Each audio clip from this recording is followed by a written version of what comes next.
بسم اللہ الرحمن الرحیم۔ عید میلاد النبی صلی اللہ تعالیٰ علیہ وآلہ وسلم کی جو محافل ہیں، ان محافل کو اور سید الانبیاء صلی اللہ علیہ وآلہ وسلم کی ولادت و شہادت کے دن مبارک کو عید کے نام سے یاد کیا جاتا ہے، جسے عید میلاد النبی صلی اللہ تعالیٰ علیہ وآلہ وسلم کا نام دیا جاتا ہے۔ ولادت با شہادت کے دن کو عید کہنا، یہ ہمارے اسلاف کا عمل رہا، ان کا طریقہ رہا۔ حضرت آدم علیہ السلام کے دن کو بھی احادیث طیبات میں عید کا دن کہا گیا۔ چنانچہ ابو داؤد شریف کی حدیث نمبر 1046 ہے، جس کے راوی حضرت اوس بن اوس رضی اللہ تعالی عنہ ہیں۔ وہ بیان کرتے ہیں کہ نبی کریم خاتم النبیین صلی اللہ تعالی علیہ وسلم نے فرمایا، تمہارے دنوں میں سے سب سے افضل دن جمعہ کا دن ہے، اور اس دن میں حضرت آدم علیہ السلام کی ولادت ہوئی۔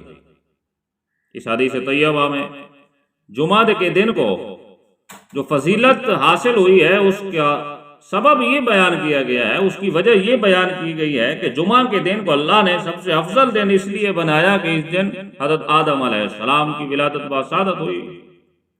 یہ دن حضرت آدم علیہ السلام کے میلاد کا دن ہے، اس لیے اللہ نے جمعہ کو سب سے افضل دن قرار دیا۔ اور ابن ماجہ کی حدیث نمبر 1098 ہے، حضرت عبداللہ بن عباس رضی اللہ تعالیٰ عنہ بیان کرتے ہیں کہ نبی کریم خاتم النبیین صلی اللہ علیہ وسلم نے فرمایا کہ یہ جمعہ کا جو دن ہے، یہ عید کا دن ہے، جسے مسلمانوں کے لیے اللہ رب العزت نے بابرکت بنایا ہے۔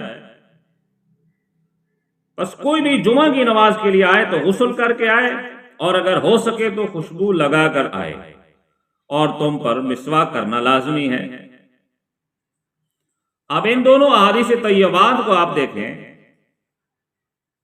ابو داؤد شریف کی جو حدیث میں نے آپ کے گوش گزار کی، اس میں سید الانبیاء نے فرمایا کہ جمعہ کا دن سب سے افضل دن ہے، کیونکہ اس دن حضرت آدم علیہ السلام کو اللہ نے پیدا فرمایا۔ اور جو ابن ماجہ کی حدیث آپ نے پڑھی، اس میں سید الانبیاء صلی اللہ علیہ وسلم نے ارشاد فرمایا کہ جو جمعہ کا دن ہے، یہ عید کا دن ہے، اور اس دن کو اللہ نے مسلمانوں کے لیے بابرکت بنایا۔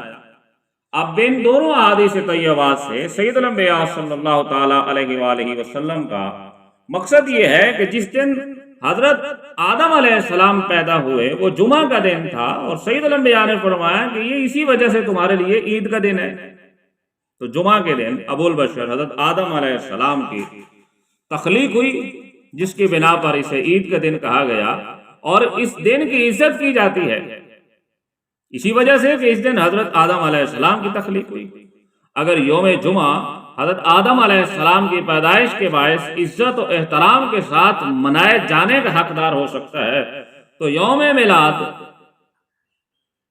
نبی کریم صلی اللہ تعالی علیہ وآلہ وسلم کی ولادت با شہادت کی بنا پر عیدوں کی عید کے طور پر منائے جانے کا زیادہ حقدار ہے۔ لہذا یوم جمعہ کو یوم العید بنا دیا گیا کہ یہ بنی نوع انسان کے جد امجد اور سب سے پہلے نبی حضرت آدم علیہ السلام کا یوم پیدائش ہے۔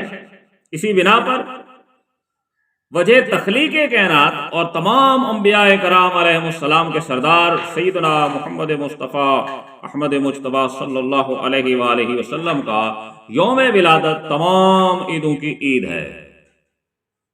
امام قسطلانی علیہ الرحمہ المواہب اللدنیہ میں فرماتے ہیں کہ محافل میلاد النبی صلی اللہ علیہ وآلہ وسلم کے مجربات میں سے ایک یہ بھی ہے کہ جس سال میلاد منایا جائے اس سال امن قائم رہتا ہے۔ نیز یہ عمل نیک مقاصد اور دلی خواہشات کی فوری تکمیل میں بشارت ہے۔ بس اس شخص پر اللہ تعالی رحم فرمائے جس نے ماہ ربیع الاول کی تمام راتوں کو بطور عید بنایا۔ اب دیکھیں، امام قسطلانی علیہ الرحمہ فرماتے ہیں کہ ماہ ربیع الاول کی تمام راتوں کو عید کے طور پہ مناؤ۔ اگر 29 راتیں ہیں تو 29 عیدیں، اگر 30 راتیں ہیں تو 30 عیدیں عیدوں کے طور پہ مناؤ۔ تو برادران اسلام، سید الانبیاء صلی اللہ تعالیٰ علیہ وآلہ وسلم کے ولادت باسعادت کا دن ماہ ربیع الاول کی 12 تاریخ کو جو جشن عید میلاد النبی صلی اللہ تعالیٰ علیہ وآلہ وسلم کے نام سے منایا جاتا ہے۔ اللہ رب العزت کے حبیب صلی اللہ علیہ وآلہ وسلم کے حدیث طیبات اور امام قسطلانی علیہ الرحمہ کا فرمان مبارک یہ مسلمانوں کے لیے خوشخبری ہے۔ اہل سنت جماعت کے لیے یہ بہت بڑے فخر کی بات ہے کہ اللہ نے اہل سنت جماعت کو ایک ایسا طریقہ عطا فرمایا ہے کہ جس پہ اللہ بھی راضی ہے اور اللہ کا حبیب صلی اللہ علیہ وآلہ وسلم بھی راضی ہیں۔